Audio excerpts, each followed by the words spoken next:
Hey, good morning, everybody. It's Michelle Baker, the Congruency Catalyst International Speaker Trainer Coach, coming to you today with lessons learned on the path to purpose. And this is lesson number 23, Become Your Own Number One Fan.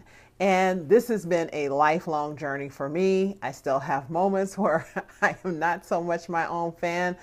And I remember there was a point in my life where if anyone could hear the thoughts in my head of how I talked about myself, I would probably be arrested for some type of abuse.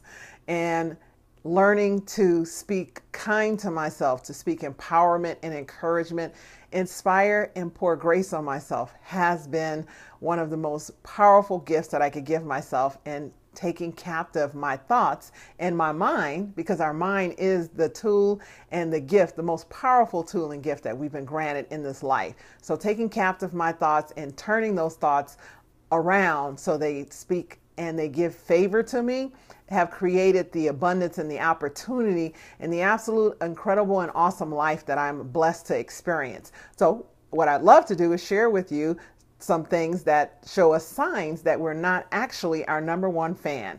One is not the ability to not be able to accept a compliment.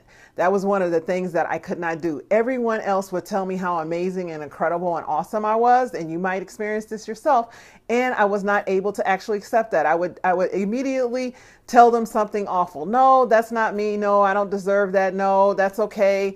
And I would play it down instead of simply saying thank you and actually allowing those good words to, as you might say, marinate on me and just pour over me.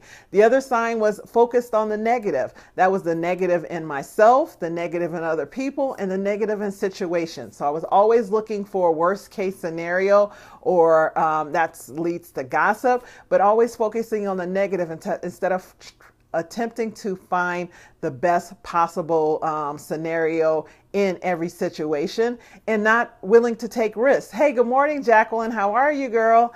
Not willing to take risks, and definitely not being the person that take the first move, waiting for someone else to do it because I was so scared of what someone might say or think about me. And those three things are definitely signs that I was not my own number one fan. And here are some benefits to being our own number one fan. The top benefit is that not caring what other people think allows you to get so much more done.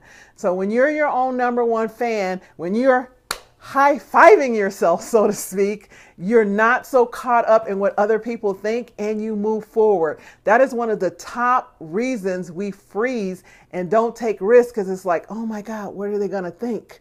Oh, what do I look like? What will people say? So the huge benefit is you get so much more done. You stay focused. So the focus is, or the distraction is, as soon as you think of an idea, you start to think about what Sally, Bob, your mom, your parents, your friend, whoever will think, instead of realizing that to move forward in that thought, and whatever happens, happens. Remember, the future is unknown. The only thing we know with an assurity is the past. The future is unknown, so every decision is a risk.